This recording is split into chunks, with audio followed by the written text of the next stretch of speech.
Sponsored by the Energy Institute. I'm Kerry King from the Energy Institute. Next week's talk will be by John Besley from Michigan State University. It's going to be about science communication, a lot of what we think about in terms of trying to explain energy concepts to people in the world outside of the university is a general science communication topic. So next week will be a good talk on how to be effective at communicating what can be complex information. For today's Halloween edition of the Energy Symposium, we have Dr. Kara Kockelman from here at UT who's going to talk to us about zombie vehicles, otherwise known as self-driving vehicles or autonomous vehicles, and I think her abstract says connected and autonomous vehicles. So the zombies are connected somehow to a vast network, zombie network. So she's going to tell us about the energy implications of zombies driving cars around in the near future. Kara has been a professor here for over 20 years and has over 140 publications, and so she is one of our super experts on transportation issues around congestion and how people drive around on roads. So we're going to find out if we're going to have more congestion and more energy consumption from self-driving vehicles. So let's welcome Dr. Kockelman here. Thank you very much, Kara. Sure.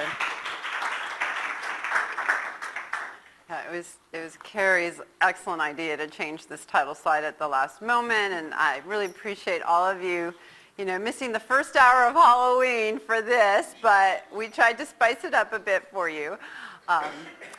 So these are just, different vehicles that are being sold, including that one if you want, blood splashed interior, that kind of thing. Just the Tesla really is out, and Waymo, I wish they would be selling these little koala cars, but they're not, they're not a manufacturer, but they are considered the lead on this. And Ford recently announced that its Argo vehicles are on the Austin streets, of course, and we've had Waymo vehicles here before.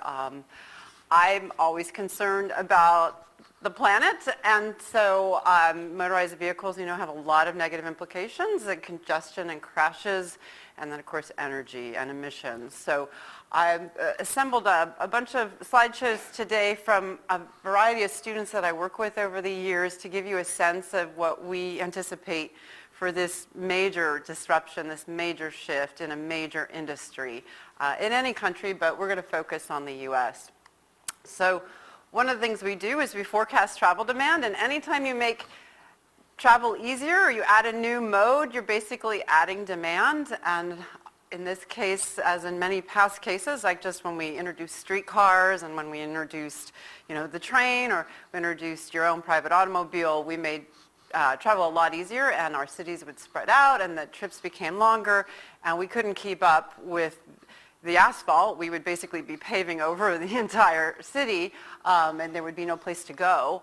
So it's this interesting tension between people wanting to use this limited resource as sort of public commons. And so we're looking at first we're going to look at, I wrote U.S. travel and traffic, but it is the Texas Triangle that we're focused on here. We do a lot of work at different levels.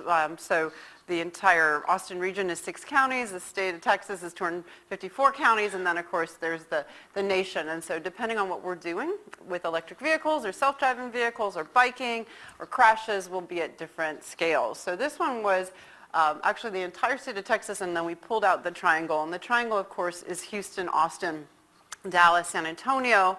And we are adding these new modes, these self-driving cars basically, or AVs, and then trucks. Those would be the heavy-duty vehicles, which is also going to affect trade and the trucking industry and freight delivery, that kind of thing. So it's not just passengers. You and I are always thinking about moving ourselves, but the goods that go to businesses or go to our doorstep. So a lot of people in this region, and it has such long distances, and of course many trips go well beyond this region, so we're using the statewide analysis model that TxDOT paid for through a consulting firm to just give us some inputs so that we can start adding the new modes and seeing what's happening. We have different cost assumptions, like the human-driven vehicles, as they're called, the HVs. Those are about 60 cents a mile, and to own and operate different cars and like SUVs, things that you might be purchasing, and they're in that order of magnitude in the long term with depreciation and everything internalized, whereas the self-driving cars would be more expensive to purchase, maybe a little less expensive to operate, but it's not easy to maintain those vehicles because of the sensors and all those things. So even though they may not crash as often, so you might save some on insurance, and they might save some gas by doing a little bit of eco-driving, overall they're probably going to cost more per mile. And then if you get into a shared autonomous vehicle where you don't own it, you sort of pay by the mile, and it's door to door, and you can forget about having to maintain it, which is really nice. But it is kind of like a chauffeured thing. It's sort of like an Uber or Lyft vehicle, so that's $1 per mile. But for a lot of people who don't do a lot of long distance travel, that makes the best sense, right? Rather than having to buy the vehicle and sort of amortize it over all your distance. If your total distance isn't very long, you're probably going to share it. So we have all those options in there along with autonomous trucking with different cost assumptions, and we're looking both at short distance impacts as well as long distance. So we're seeing people move away from airlines and down onto the ground because you don't have to go wait in security and pay to park your vehicle and then rent a vehicle at your destination and really go to your true destination. So you have to go through these ports. You go directly from A to B. You have more flexibility on when you depart, things like that. And so we're seeing big shifts away from air travel for the nation and for Texas. As you can imagine, those are major markets for some of the airlines, the Houston, Dallas market, the San Antonio, Houston markets, and then bus and rail.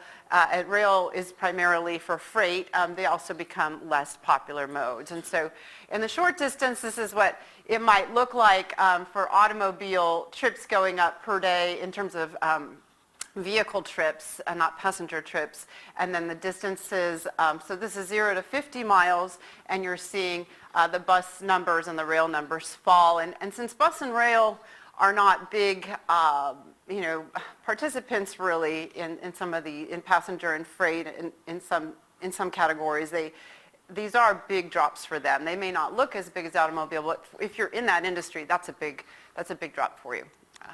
And then if you want to look at the longer distance, so we'll start at about 51 miles and we'll go out to about 400 miles. You can see in this particular triangle, a lot of the distances are around 150 miles, and we're seeing a big decrement there for the air mode.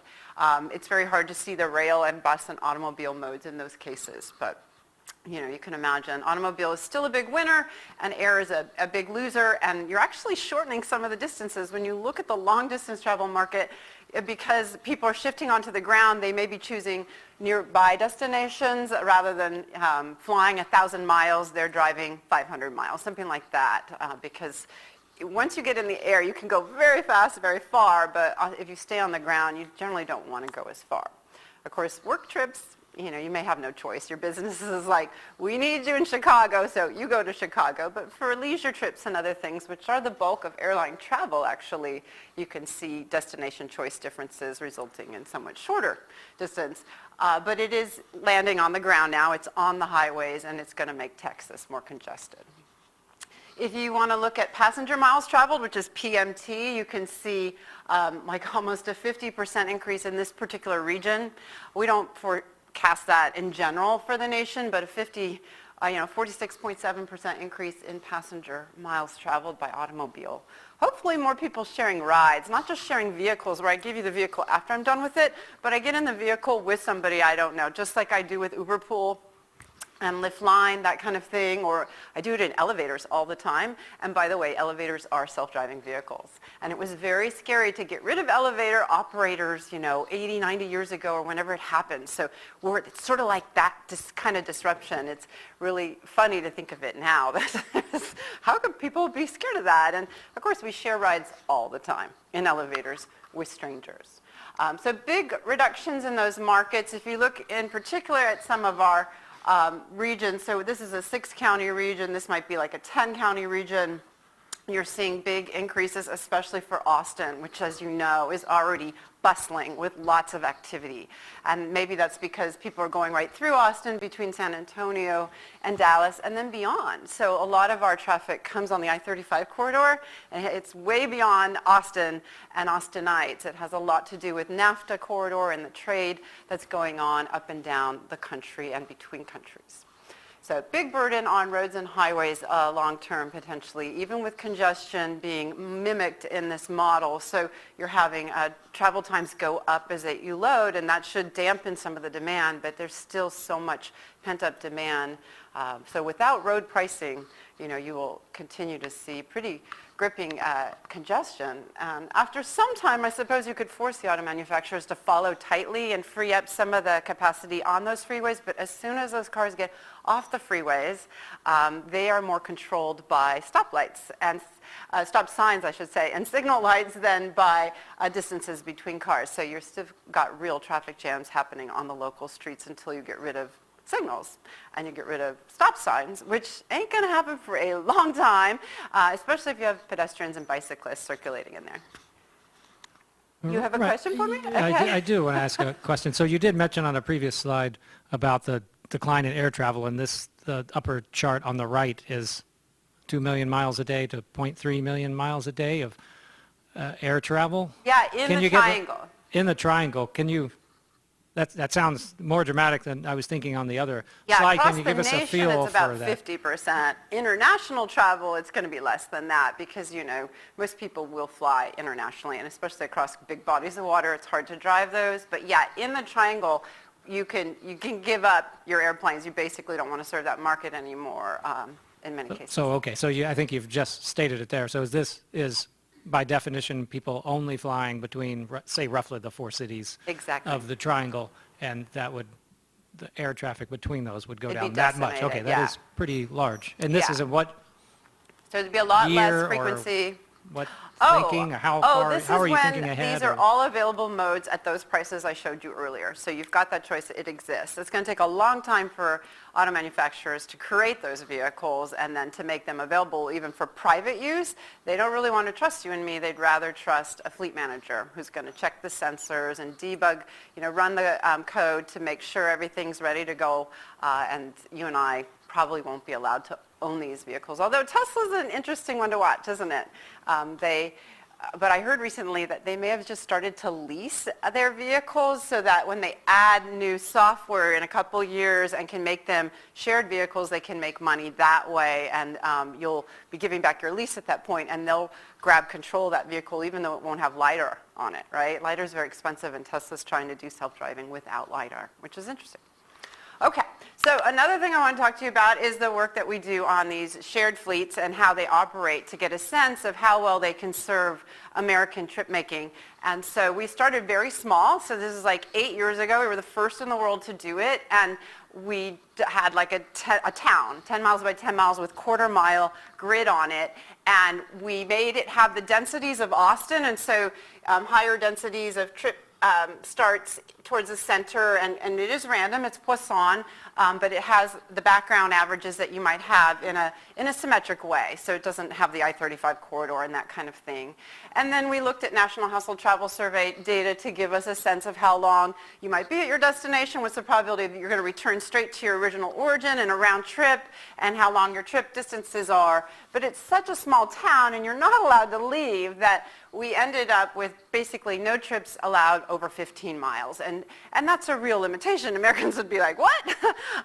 We're not used to that. So this was a very small start, right? But basically, we also didn't endogenize congestion like we did with the model I showed you earlier. We basically had vehicles living every 5 minutes too. So it was the grad student's code.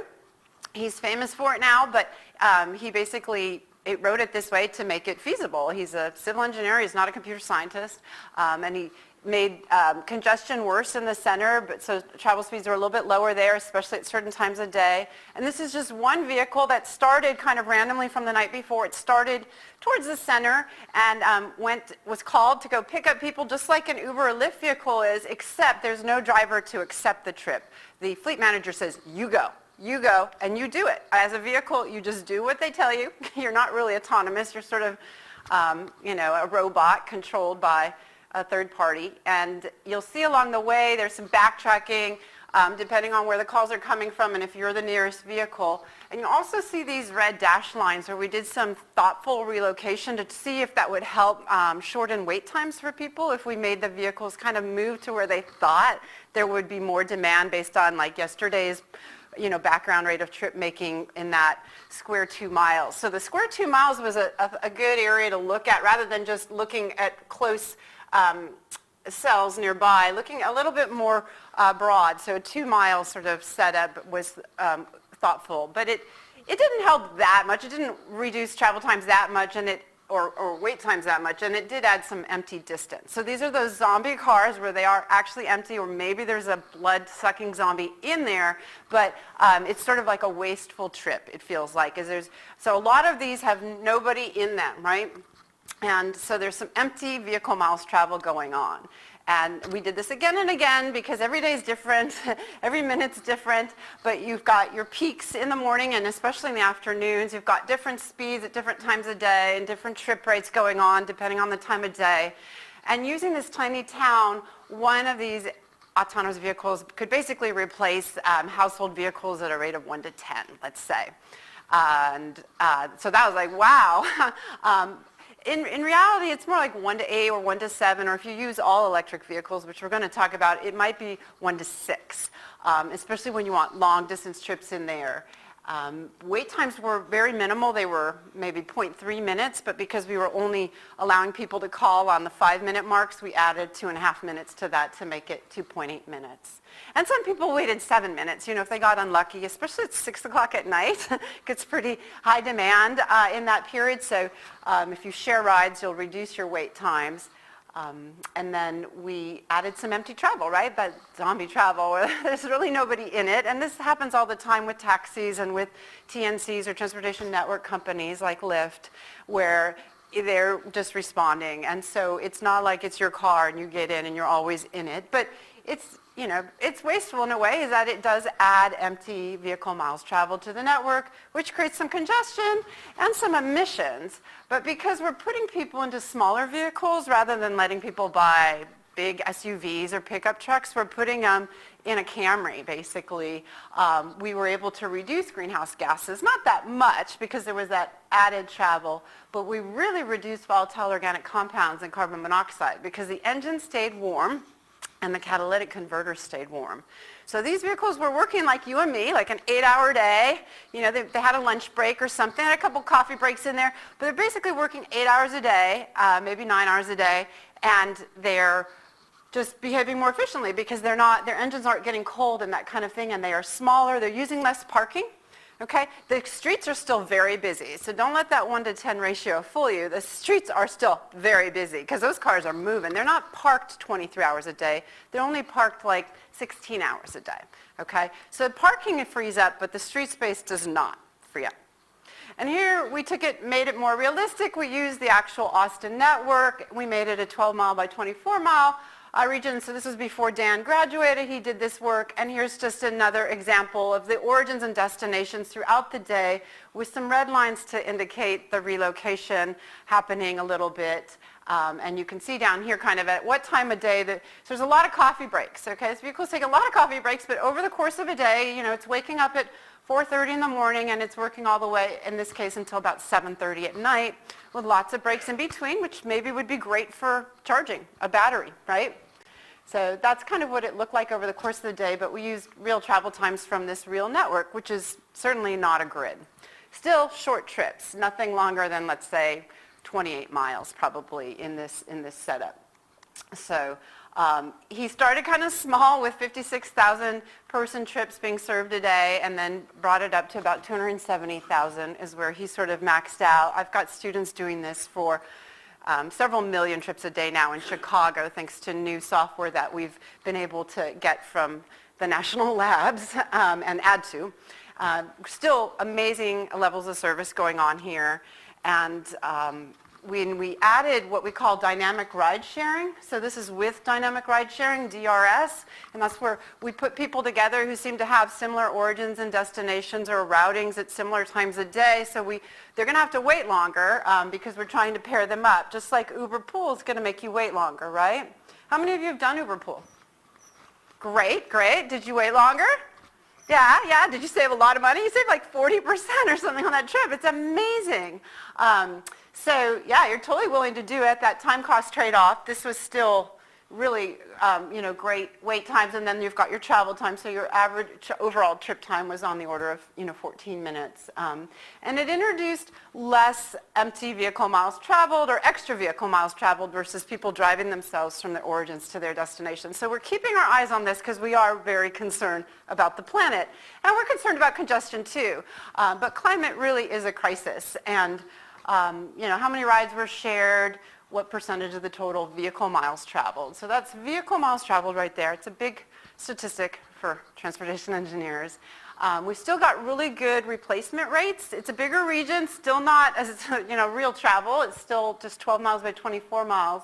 And the dynamic ride sharing helped reduce the number of vehicles that we needed to do what we thought was reasonable levels of service.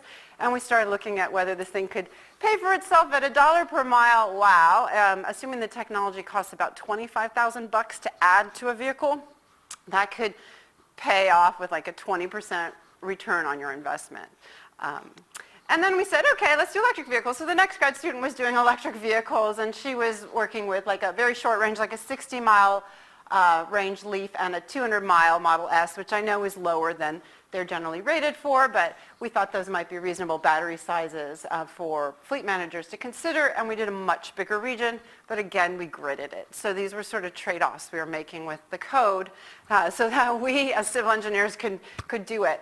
And in both cases, they're still checking the emissions, and the dynamic ride sharing was very helpful. And if we bump that number up to like 270,000 trips, we actually started to see a little bit reduction in congestion. So we were starting to take some of the miles traveled off the road because we were getting enough bodies into the cars. Okay, so that can happen in dense settings. Austin's not that dense, but especially if people start to try to coordinate their trip making, and maybe they walk to a little stop, which is like a bus stop, and they start to coordinate the origins and destinations. You could see a lot more of that going on. So saving money versus a business as usual case where people drive themselves, let's say, from their origins to their destinations. So then we went with these shared autonomous all-electric vehicles in earnest, and we used the 6-county region. And to save money on the charging, because the attendant plugging in is kind of an expensive item, that human being, so we were thinking inductive charging, which isn't cheap. There's not great technology yet available. You have it for your phone, I suppose, but I haven't really seen it yet for a car. I know it exists, but it's not being mass-produced. So you've got shared, this idea of, nobody really owns their own. They're sharing them. The car will go on its own to self-charge when it has a break, and then it's, of course, self-driving. So those three major technologies being brought together here, or those three ideas, and we're having to figure out not only where to send the vehicles, but where to place the charging stations, because those don't exist, and they're really important, obviously, for these kinds of fleets. And so we did stuff that's really simple. Are any of you in operations research, by the way? Okay. So you're not going to laugh at me here, I hope. But we were just saying, where is a vehicle about to run out of range? I'm trying to see if it says that, but does it have enough range to meet the trip request? If it didn't, we said, okay, just put a charging station there because nobody can meet this trip request, and this guy's about to run out of range, so just put a charging station. And so we would do this again and again. And then we would see where charging stations were underutilized after like a month of this. And we would pull those out and we'd run it again. We'd say, oh, good, nobody got stranded. No cars ran out of range. They all made it. And so that's kind of how we placed them. It wasn't as thoughtful as Uber top-paid operations researchers would do it. And this is where we ended up with charging stations for our short-range fleet, our short-range fleet, our 60-mile range Leaf fleet, and this is the 200-mile range, Tesla-type fleet. So you can see there's not many stations. If you have a long-range vehicle, you will not run out of charge, but you will be chasing those stations at certain times of day, so I always will recommend to go with just smaller stations at a much higher frequency spatially, so you don't waste a lot of time and money and charge basically getting to them. So if you do that kind of dense setting of stations, this is what it might look like downtown, for example, and you can move these around to sort of empty parcels where the property owner's like, yeah, sure, you can have that. I'll give it to you at a great price. It's an ugly corner of my property. I don't need it. so that you have a lot of flexibility, I think, in moving these around, but this is what it might look like in the busiest part of the region in terms of adding charging stations. So it's kind of interesting. It looks pretty reasonable, although these spots are going to be expensive, but guess what? As soon as people can give up car ownership, there's going to be a lot of empty parking, and those owners are going to be like, please come park and here and charge. We'll set up a charging station for you. Yeah, we need something to be done with this space, because it's hard to retrofit a lot of those spaces. The curb spaces, those are easy to use for something else, but the structured spaces and things like that are tricky to retrofit for other uses. We also looked at costs much more carefully now. This is Ben Loeb's work, and so we've got energy costs with electricity cheaper than gasoline, I guess, and we've got administrative costs, so there's a lot of sort of overhead to keeping fleets like this. If you talk to Hertz or Enterprise, there's a lot of cleaning that goes on. Cab owners hopefully are cleaning their vehicles. So there's like 20 cents a mile, and that's a revenue mile, so that's per occupied mile, which is a little hard to see with this tiny red dot here.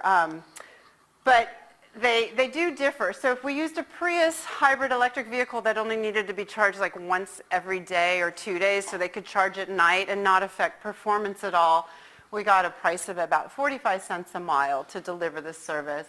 And if we used a battery-only electric vehicle based off the Bolt platform, which is, I think Dave would say, a nicer vehicle, so it's not really a fair comparison. So maybe there shouldn't be such a price difference, but it would be about almost 15 cents more per mile. So by having to build those stations and buy a Bolt instead of a Prius and add the technology on top of it, it was more expensive, I'm afraid, to do the electric vehicle case. But that's without subsidy. And of course, there's great reason to prefer, in many cases, with a clean grid and use of renewables and maybe some strategic or intelligent charging, there's good reason to maybe pursue these options. But I wouldn't do a slow charge or the short range vehicle. I would do the long range, the 200 mile, and a fast charge. It's more expensive to buy that battery, and it's more expensive to buy those charging units and pay for that power coming out of the grid. But it means you're much more able to compete with this hybrid fleet in terms of response times and how many people give up because they just don't want your service. You're just too slow. So average response time about 4.5 minutes across the 6-county region. This is very big. It includes very rural places like Bastrop, I think. There's lots of rural locations in our 6-county region. So average response time is about 5.5 minutes with the all-electric. And those guys are going back to charge about twice a day, wherever closest charges are. And there's strategic ways to do that you could bring these prices down more than we did, certainly. How hard are they working? They're serving about 28 trips a day, the two that I recommend. These vehicles were only serving about 11. They had to give up on a lot of callers. The short-range slow charge just couldn't serve it. They had to give up. A lot of people were waiting 30 minutes, and they were out. They did not want the service anymore. So something else we do is we collect data from Americans. We ask 70 questions in these online surveys, and people take them for very little money. I don't pay them. I have a firm pay them, and the firm gives me data back really quickly, and we make sure that there's enough women and men and educated and undereducated people, and we correct for population biases so that we can then simulate forward when are people going to let go of vehicles, whether they might be likely at certain price points to buy a self-driving vehicle, how much distance they're likely to travel, will it be in a self-driving mode or in a human-driven mode, if it's a dual mode vehicle, these kinds of things. So we do that a lot, and we have lots of econometric equations in here that are estimated with statistics. And any of my stats students here? Addie's here, okay, and you've had me for stats. Right on, right on. So these two are getting extra credit on the recent homework, even though you're not wearing an outfit, but that's okay. I mean, you're not wearing a Halloween outfit, but Oh, ooh, okay, we've got some kind of barbarian headset back there. That definitely counts. That might be extra now, Reed. Good job. So, what kind of vehicle are they going to buy? Is it going to be new or used? Is it going to be a hybrid or a plug-in? Is it going to be diesel or gasoline? And are they willing to pay the price premium for self-driving? These are the kinds of things we're asking, and then we're able to micro-simulate at the level of a household over time, every year. Because cars last a long time. They last like 17 years on average before they're scrapped in this country or sold to Mexico or something. I don't know. But we lose track of them after about 17 years on average. Maybe you crash them, right? I crashed a hybrid. It was so sad, into a huge tank called a Suburban. Yeah. So yeah, nothing happened to the tank. But we use that data to try to forecast over time how the fleet will shift more towards hopefully electric drivetrains and self-driving vehicles, and it really depends, of course, on price. And so we start the technology at a pretty high price. $20,000 sounds low to me right now. You can't even buy that technology, although you can check a box on the Tesla site for $2,000 and grab the self-driving or autopilot technology, and then someday it might be actually more self-driving than it is right now. But yeah, and we've got sort of average willingness to pay going up as people see these vehicles in action, and they see their neighbors come home alive day after day. And they're like, yeah, I guess maybe I'm ready. My mom has one, whatever. So people, so those two things kind of, prices may fall over time, and willingness to pay, just like with your phone and everything, tends to rise over time with new technologies. And we have these different assumptions on those prices, how they shift, and whether the vehicle has a human driving option on it, so it's dual mode, and Americans do seem to prefer that. They're like, I'm not sure I'm going to like how it drives, or I don't want to lose my ability to drive. I want to retain that capability, and so they're willing to pay more if it has the human driving option on it. So that's this 1, 2, and 3. We've got 3 scenarios there. And we have this special scenario right in here with this red dashed line where in the year 2035, whoever is president, I predict, is going to ask the US DOT to not allow sales of human-driven vehicles anymore. And so you will, if you buy a new vehicle, it'll have to be in self-driving mode, because I do think it won't be ethical at some point to allow us, Nimrods, to drive these things anymore. It's, it is a loaded weapon. A car is a loaded weapon. Now, you can drive it on the weekends on a track, just like horses do. You can do that, okay? Or maybe like from 10 to 11 a.m. on Sundays, okay? You can do it. But otherwise, or maybe you can go to Canada or something and do it. But I think at some point it won't be allowed here. So if we do make that kind of ruling, even with low price reduction assumptions, we do see the increase in adoption, but it's still not that spectacular, right? So by 2050, when the seas are rising and all these other awful things are happening, we've got just 80%. So I'm having a hard time. I think I lost my red dot completely, but you just said about 80% adoption. So you're probably going to need some regulation if you want to see more of these things. And we also were asking about powertrain in those surveys, so we're looking at the percentage that are all electric versus plug-in hybrids, which Americans really seem to prefer. But, Tesla has such a compelling vehicle there, and the Bolt has such a great price, and hopefully Mitsubishi's going to have an SUV soon, and here in the U.S., Europe and Australia have been purchasing it. So hopefully we'll see more BEVs. But according to this survey, these people really don't think it's going to happen, that they're not going to be adopting it. And then we look at vehicle miles traveled. That could be in AV mode, so it'll depend on what people choose. And unfortunately, they're only choosing about like half or less of their mileage to be in self-driving mode if they have a dual mode vehicle. So that's what's really important, is how many miles out there are actually in self-driving mode. So some cities may say, sorry, no more. You can buy a human-driven vehicle, but you can't drive it in our downtown anymore. We lost too many pedestrians last year, sorry. And so even if the US DOT doesn't do it, cities like Austin are liable to do something like that. Just like there are European cities that are not allowing anything, any internal combustion engines downtown, except maybe for deliveries at night. But it's got to be an electric drivetrain going in the daytime to try to keep emissions down. So. We did have some scenarios where we got to about 90% AV capable in the year 2050. So if, City of Austin said at that time, sorry, only AVs in our downtown. It takes so long to cycle new vehicle technologies through the fleet that, they may wait until 2050. In 2035, they may say no new sales, but in 2040 or 2050, they may say, okay, don't bring any human-driven vehicles downtown. Or on our freeways, right? TxDOT could say that too. They're like, we're tired of congestion. We want 1-second headways. We don't want this 2-second headway stuff anymore. We want you guys falling at 1 second, and they force the manufacturers to do it if they're going to be on that freeway. So last thing, and we're really getting to the topic here, this is another paper with Ju-Young Lee. He helped prepare these slides, thanks to Ju-Young. And we're looking at real predictions on energy and emissions. So we're taking a lot of that information that I've been talking about and using it now, along with papers other people have written. And so there's, now a pretty good literature, things like travel demand changes. So one thing I haven't talked about is new people, underserved populations, people who don't have driver's licenses.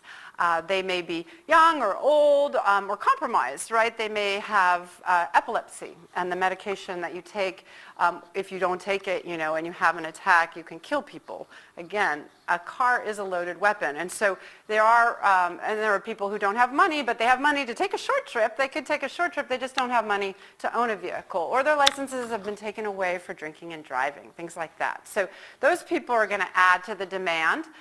So that's going to add energy demand and vehicle miles traveled right there, that 10 to 14% in the second row. But the first row would be better route choices, which many of us are making already because of Google navigation and iMaps. Those kinds of navigation apps and Waze are helping us get to our destinations more intelligently. And so there is some energy savings there. But then there's the empty driving by those shared autonomous vehicles as they go from one person to the next. And then there's that longer distance travel. So within a region, people are more likely to go to a further school or live further away from their work or go to a further shopping district or something just because they can do work en route. They don't have to focus on the driving task. And so there's a lot of added vehicle miles traveled and thus energy impacts potentially from that. There's a smoother driving cycle. We hope that people will choose the eco driving mode. So that's the first of these driving details. That can save you a lot of energy. And then unfortunately, though, these self-driving vehicles do have a lot of computers and sensors on them. And so that adds to the energy demand. And right now, they're pretty inefficient. They hope that they will eventually be like running your AC all the time. But right now, it's like at least 4 times that. And then faster travel from improved driving skills. So the vehicle's a better driver, not you and me. And so there might be higher speeds, which would mean more drag. Yeah? On the power consumption for the autonomous vehicles, can you give another number on that? So like, kilowatt hours per mile on a normal EV versus autonomous EV or anything like that? Or is that... Yeah, so my Tesla Model 3 215 range vehicle goes about 5 miles on 1 kilowatt hour. It's amazing. My Rocket, what? I know, but I have the short range. You have the long range. Yeah, you got to get the short range. Lighter battery pack, man. So I don't know. That's what it reports. So it could be lying to me. But yeah, and I'm not sure what running the AC is like. Does anybody know what an AC load would be like? Okay, and so then per mile, which is like 2 minutes or something. I was like, yeah, so Jay's going to do the calculation for us, but yeah, and then like multiply that by 5 or something because right now the vehicles are pretty inefficient, so. Well, he will get back to us. Any other questions? Okay. And then last, almost last, platooning. So you guys, a lot of people think, these things are going to fall so closely. We'll save all this energy. We'll save capacity. We can have much higher speeds on our roadways from vehicle to vehicle connectivity. So connected, not just self-driving vehicles, but they're communicating so that they can have those tight headways without crashing. And that could certainly save some energy. It's not going to save driving, but it's going to save some energy. We can have smaller vehicles and we can have people sharing them, so dynamic sharing en route, so they're filling those spaces. Most vehicles only have like 1.5 people in them. That's so sad. They have capacity for 4 or 5 people. They have, far less than half occupancy. Very sad. So getting more bodies in there and stuff. With current American travel patterns, we're estimating 5 to 12% savings there. But in dense locations, you could fill them better. They're like tiny buses, right? Mini buses. And then one day, when everybody has one of these things, or almost everybody, and there's no pedestrians or bicyclists, let's say, at that intersection, you could make that intersection maybe vehicle to infrastructure communication, so they're telling you when to arrive and there's almost no stopping. And that could save some energy from the idling and the braking and then the acceleration that goes on. And then finally, there's the powertrain type. So this is a really big impact. It's in the right direction, right? It's the green instead of the yellow. And that's because with all this added energy demand for computers and sensors using electricity, they're going to go with bigger batteries. So they're probably going to go with hybrids in the near term until they get that load down a lot and the price of the battery continues to fall. And then hopefully they'll shift to an all-electric. And so the Ford vehicle that they brought out the other day was not all electric, but GM's vehicle is. And so that's Cruise. Cruise Automation does the GM vehicle. And of course, Waymo is consistently trying to work with hybrids and plug-ins now. So the Pacifica is a plug-in that it uses in the Phoenix demonstrations, things like that. Did you calculate what the AC load was? It's kind of modest. Yeah. Something like say 30 miles an hour average. Okay. Yeah, it's in my paper, but I don't know that much about power for me to be able to give you that number easily right now, so forgive me. One of the examples I was talking back here about eco-driving or the smoother driving cycle, so maybe 10 to 20%, and we've done some of that work ourselves, so we'll take real driving loads that they use to get emissions from vehicles and see if they meet the corporate average, they meet the standards for vehicle tailpipe emissions and things like that. And then we'll smooth the drive cycle while keeping the vehicle in pretty much the same location. So if it's still interacting with other vehicles around it the same way. They don't think, oh my gosh, what is this? How is this guy driving? This is crazy. He's still following it very much. He's just smoothing some of those dips that happen, and that ends up saving you maybe 5 to 10%. Emissions. And it still looks very similar to the human-driven cycle. It's just smoothing little bits of that load diagram on the engine. So that's one way to shave off some energy.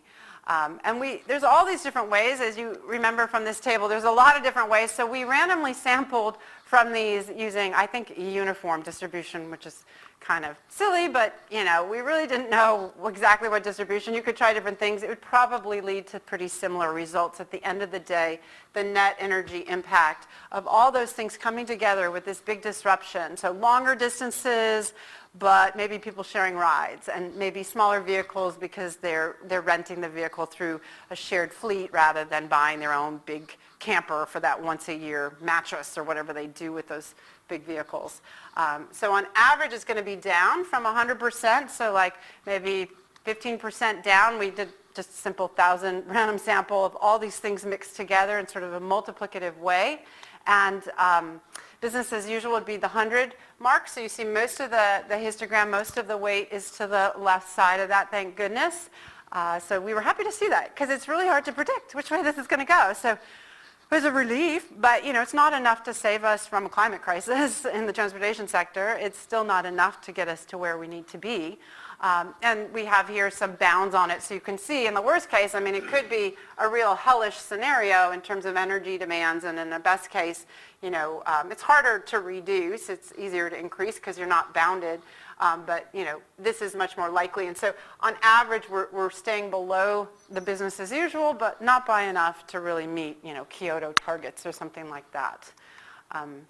And we looked at different percentages. So on this axis now, it's the penetration rate of the vehicle. So this would be the 100%. So over time, it's going to take a while to get to that case. Maybe 2060. It really depends on policymaking, how we're going to do this. And then, of course, the manufacturers are key in the choice of the drivetrain, along with the consumer, of course. So if we look just at light-duty vehicles, because trucks are tricky for me to predict. I don't have a lot of great truck data. It's pretty proprietary. So I have good household travel survey data. It's easy for me to survey households, but it's trickier for me to get good samples out of freight firms. And so we're looking now just at light-duty vehicles, or LDVs, and we're talking about fuel economy or gallons per capita over time. There is also some mileage going up. We tend to see people traveling longer distances. Maybe it's because our cities are full and we're not allowing new zoning laws. I've got 5 minutes, okay? So there's different reasons that people are traveling longer distances. They're sort of saturated in this country, but because of land use patterns, we're still seeing slightly longer distances over time, but because of fuel economy improvements and standards standards, we're seeing lower gallons per capita over time. But because of the shift in the drivetrain that we expect, it depends on the random sample. You're seeing this sort of buffer with all these different random samples. Because of the drivetrain decision, we're seeing electricity go up, okay? And electricity is not without emissions, of course. So you can look at tailpipe emissions and how they're falling over time on the average light-duty vehicle, even though Americans shifted to SUVs and pickups, unfortunately, in a big way. There's a big margin on those vehicles for Detroit. And the BEV emissions, or the battery only, come from the power plants. So if you look at those, they're still falling because of different things that are going on in the power sector. It might be fracking, it might be caps on SO2 and things like that, which produces a lot of particulate matter, which is pretty nasty. So we're just using eGrid from the EPA for some of that, and just simple kind of time series trends with exponentials here. And we're really hoping that renewable energy will continue to come in. ERCOT is our ISO for Texas, so every grid is different, and of course depending on where you live versus the local coal-fired power plant, you can have real different downwind situations. But so we'll see maybe SO2 go up in the early years and then fall. So we switched drivetrains a bit, but we also see improvements in the feedstocks, and so most of the emissions going down over time is our best guess.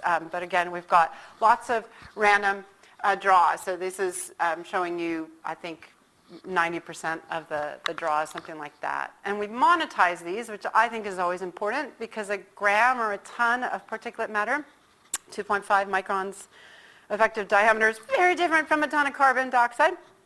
And we're letting carbon dioxide damage costs go up over time. I forget if this is the EPA's numbers. They're starting kind of high. I don't think Trump would be too excited about the $47 per ton back in 2013.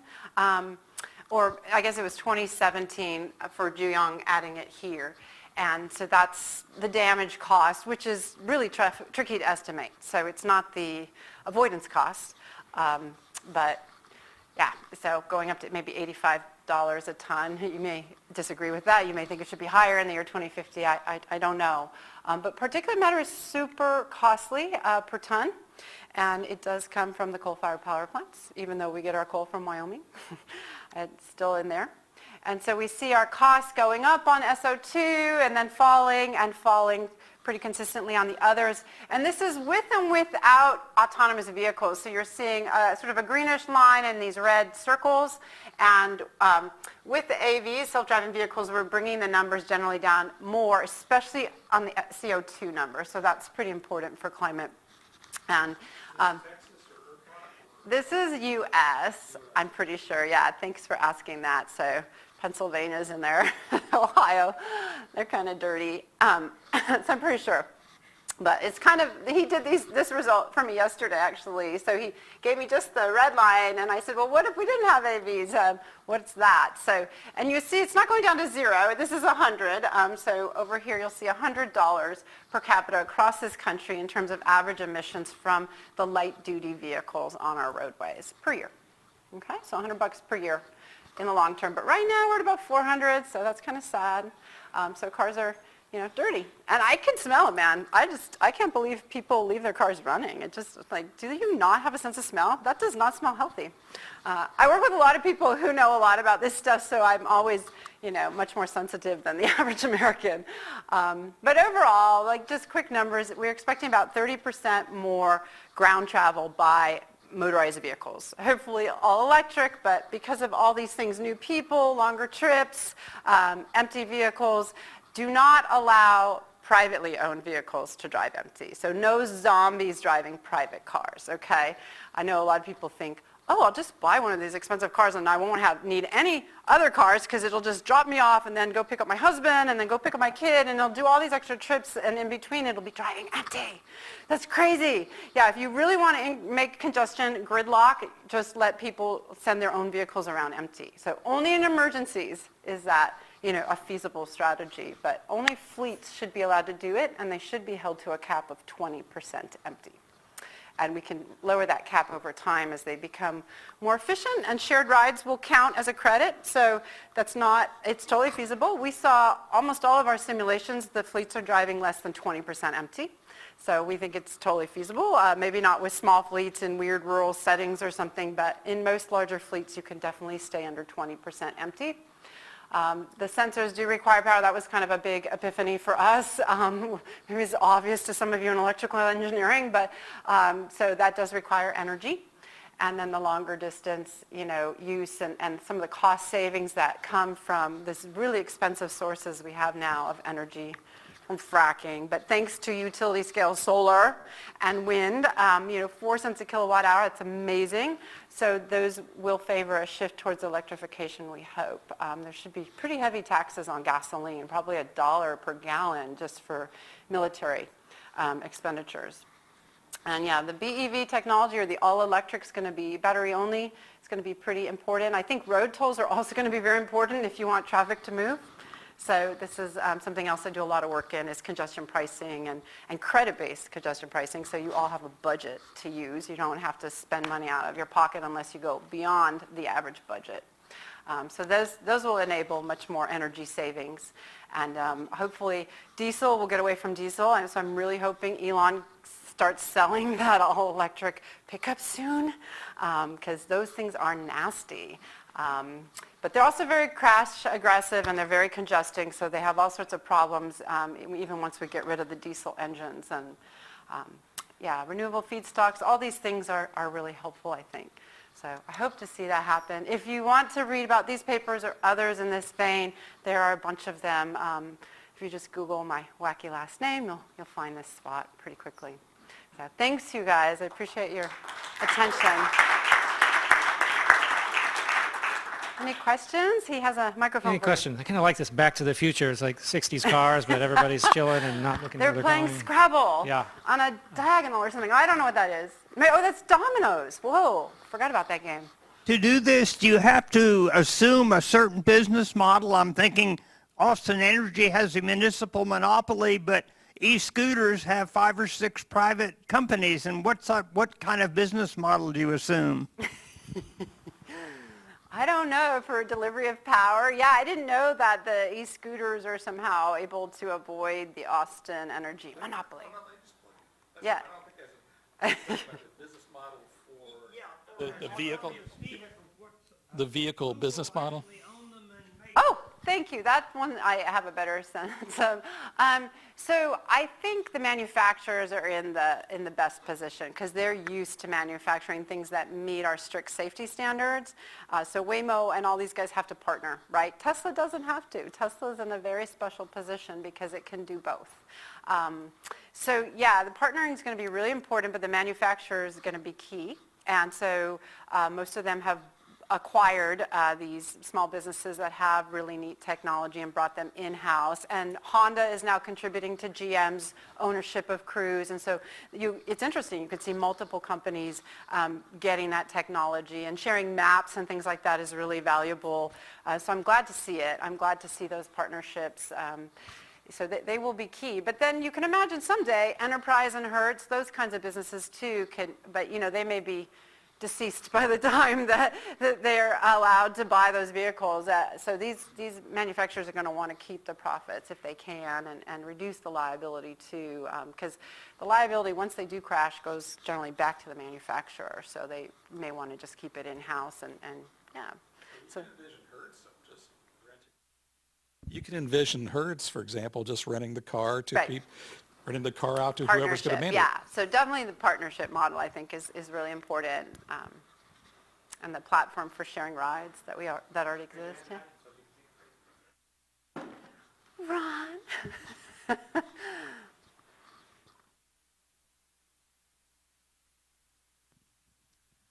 Thank you for your talk. I had a couple questions from it. From my understanding, the autonomous vehicles with Tesla are like, quote, 90% autonomous because you still have to have the driver put their hand on the steering wheel. They're not autonomous. So I guess the They're like question... 10%. Yeah. I guess the Not question 90. is, Yeah. what would take it? Is it a technological improvement or a policy change to get it to that 100%?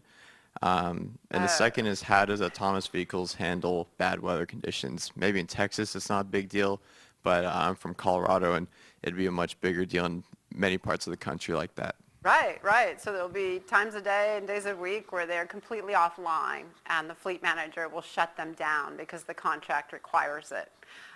So, yeah, I mean, you and I, a lot of people don't go out in snowy conditions. Even if they grew up in Colorado, they still avoid those conditions. And of course, Austin shuts down when there's an ice storm. And so a lot of people won't do it themselves either. So you and I are not great drivers either under those conditions. But they will be, they'll keep them going slow so they're less likely to kill someone. That's why they do a lot of their tests in low speed settings too. It's much harder to kill somebody outside the vehicle. They're unlikely to kill somebody in the vehicle. Vehicles are so well designed these days. But it will take, some major policy action, I think, and it will take some major technology to get us to, a level 4, which is able to drive under most conditions from A to B all the way with no intervention. But Tesla's going through that tricky region of level 3 where they may call on the driver. So they may allow the hands off before too long, but then call on the driver. And that situational awareness is really tricky. So it takes like 20 seconds for most people to get back into the groove at high speed especially and feel comfortable driving again, and they need to hand off in 2 seconds. And so I just feel like some manufacturers are going to skip that. They're only going to sell level 4. They do not want to do. And then level 5 is like a military vehicle, which can go in bad weather and, roads that have no markings that haven't been mapped. So people in the military do things like that, but I don't really think we need those in most, urban settings and even rural, road settings. But maybe for a ranch or something like that.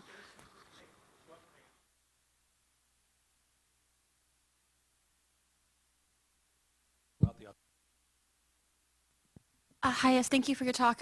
It seems like a lot of sort of what you envision involves a bunch of regulation. How feasible do you think a lot of that actually is?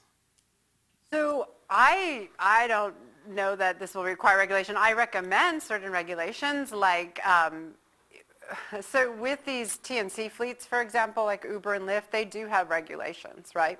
So we are used to that. They don't like to reveal their data, but Seattle got them to reveal all of it. New York is famous for getting that data from them, so they know where they're picking up and dropping off and things like that. So holding them to a 20% cap on MT travel is totally feasible, I think, and very reasonable, because cities are worried about the congestion that those vehicles may be adding. But things like no longer allowing a human-driven mode in new sales and grandfathering all the old sales is also, I think, very reasonable. We stopped allowing people to sell vehicles without seatbelts, and dynamic, or was ESC, electronic stability control, and we really should be mandating automated emergency braking now. So I think it's unethical to allow vehicles to be sold without that technology if it exists. So those don't seem really heavy to me. Credit-based congestion pricing is kind of heavy. Singapore's about to do it, not credit-based, but they're doing congestion pricing, and they'll have basically cell phones on every car, and they will know. And China, of course, keeps track of all its citizens via cell phones and things like that, but we're unlikely, to do it that way. But at some point, yeah, if it's not my vehicle, it's just a shared vehicle, and maybe it's a third party managing the data set rather than the government or something, I think we'll have a lot of that to kind of make sure they don't go past the 20%. And, if something does happen between strangers that are traveling together, there might be a video camera on board. These are just natural things that any private market participant, in that case, would want to have. They'd want to have that information to help out.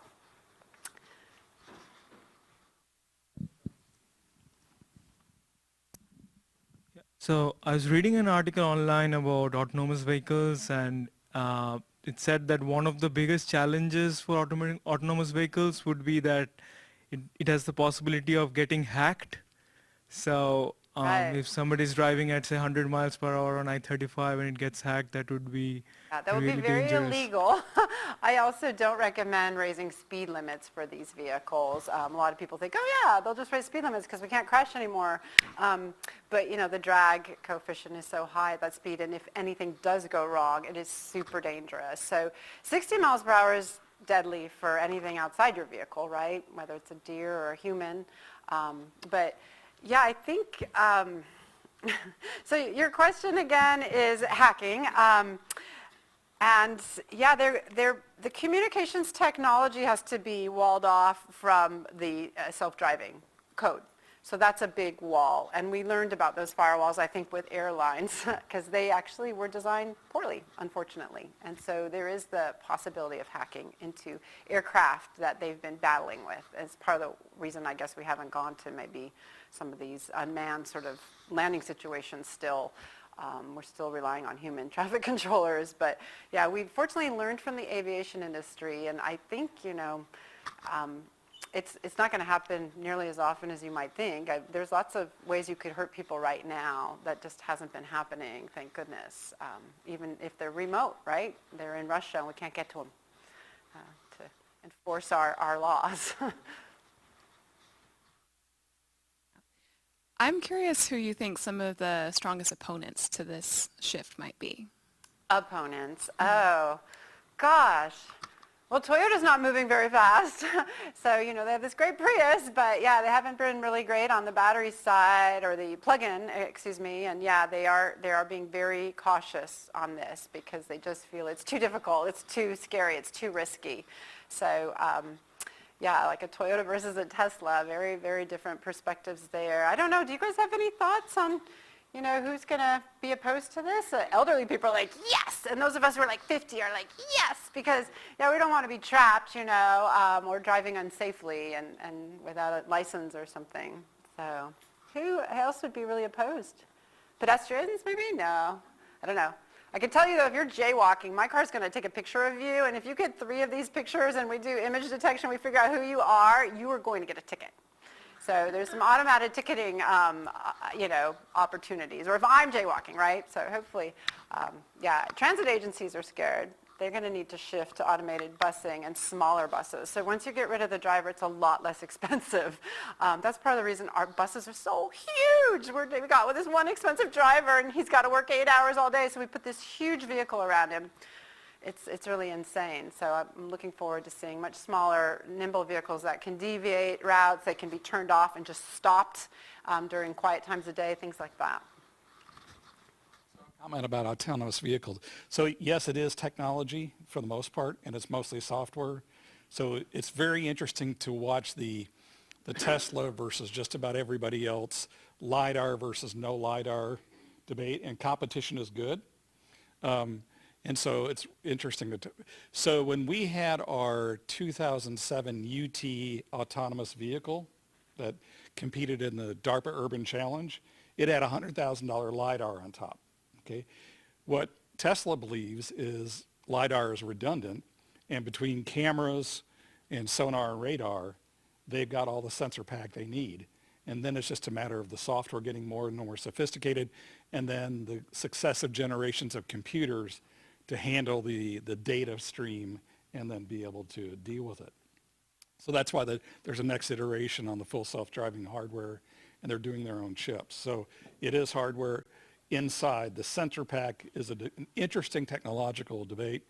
And so one of the measures that I look at is that the multi-$100,000 vehicle that we had in 2007 on our team, our Tesla Model 3s today could have won that competition so easily back then versus these multi-million. Actually, some teams like CMU had a multi-million-dollar car. Okay, so the cars that you can buy today are vastly superior to the prototypes and hacked-together cars 12 years ago. And the ability to navigate the whole course perfectly is there today. It would look like a fairly easy job. So give it another 12 years and watch the LiDAR versus no LiDAR discussion, and there's different things on that.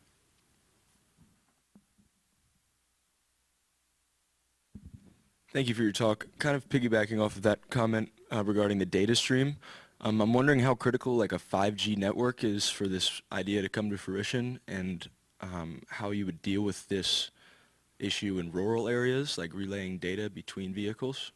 So on the data and electricity or power required to run the vehicle, is there more power required for servers to have connected vehicles, and is that actually also more power?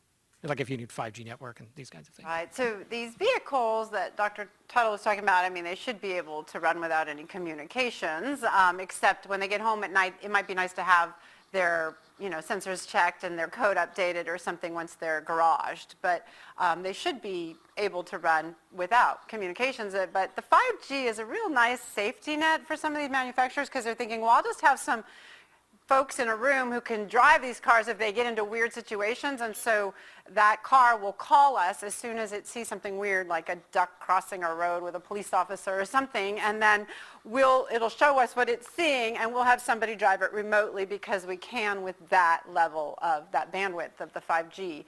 But a lot of ducks cross roads in rural areas, like you said, and the 5G may not work so well. I don't know, quite honestly. I still have a drop zone near my house. But still, I guess 5G is supposedly here for some AT&T users. I don't know if you're seeing that, if that's your carrier. And, Japan, I think, has 5G in many locations. And so a lot of manufacturers are excited about it because it will help with the remote commandeering. And we don't really want to rely on that because, like you said, 5G is not reliable and all sorts of things are not reliable even at super high speed.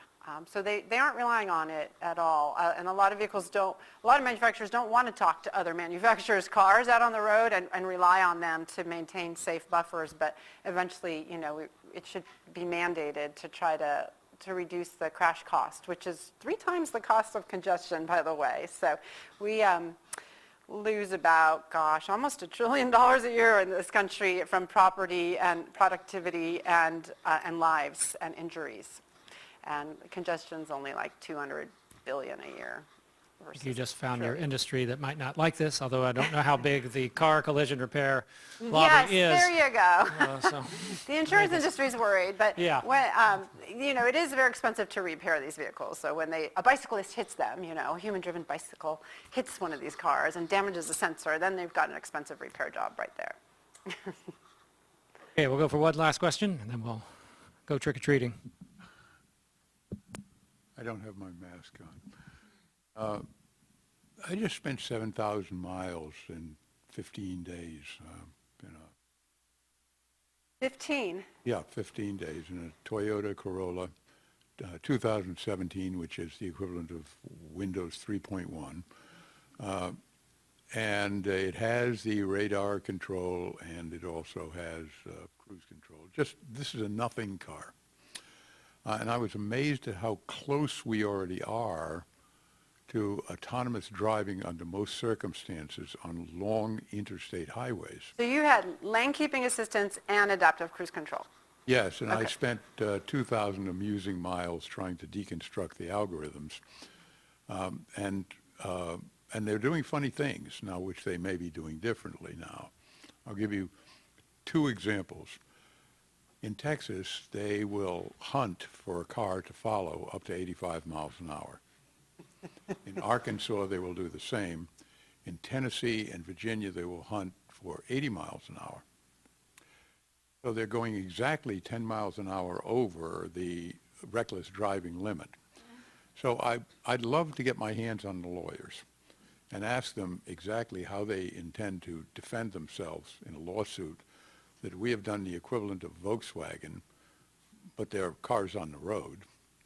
So speed limits are set ideally, according to the books, at about 85th percentile safe speed. So we expect 15% of people to exceed them, and more do under good conditions, under good driving conditions. I think, in my anecdotal experience, that more than 15% of people out there exceed the speed limit. And yeah, I don't know anybody who's been given a ticket within 5 miles per hour, but at 10 mile per hour exceedance, yeah, tickets are not uncommon. So I think it's, you can reduce your speed, right? You have control over the max speed. So it's really up to you. It's not the manufacturer. They're not going to be caught up in some speed gate situation. So yeah, I think you're the one setting it, and I'm surprised that the Toyota was chasing 85. No, what happens is that if I'm following a car that's doing 72 miles an hour, I click tractor trailer out there. Tractor trailer moves out of the way. Right. algorithm was set to go looking for another car to follow. But you should have set the max cruise speed, Oh. so, okay. No, it Yeah, does it on that's its own. odd. Does No. anybody else have adaptive cruise control?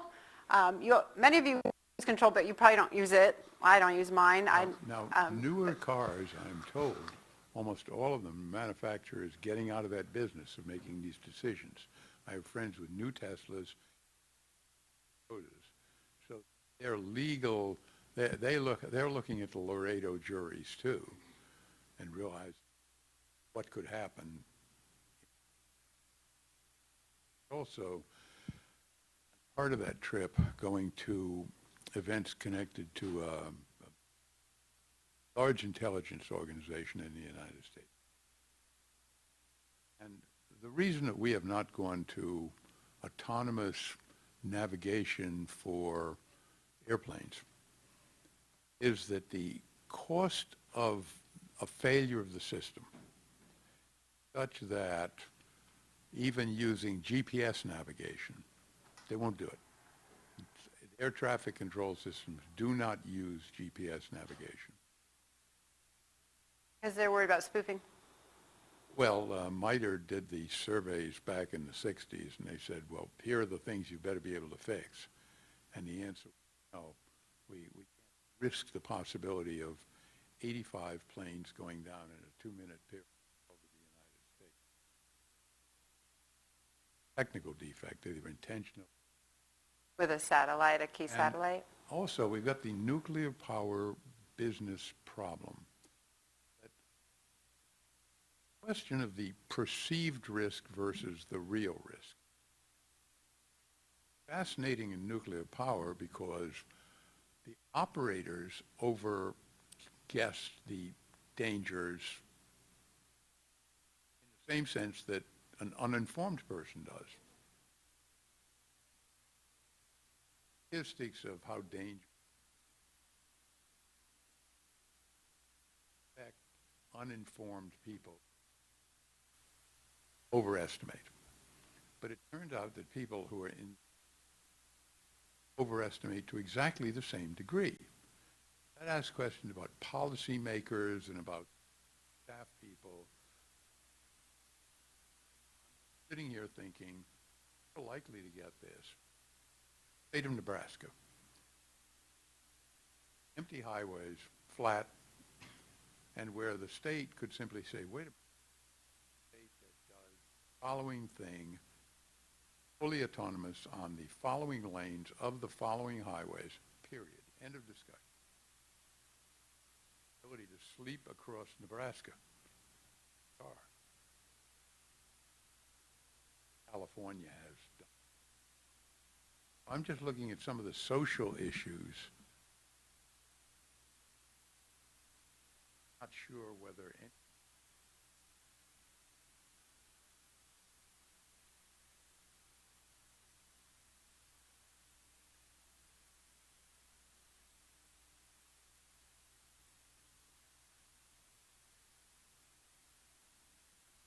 Not sure how to react. I do know there's a lot of inertia, in policy, and so it's just kind of going ahead with very little effort from DC to intervene.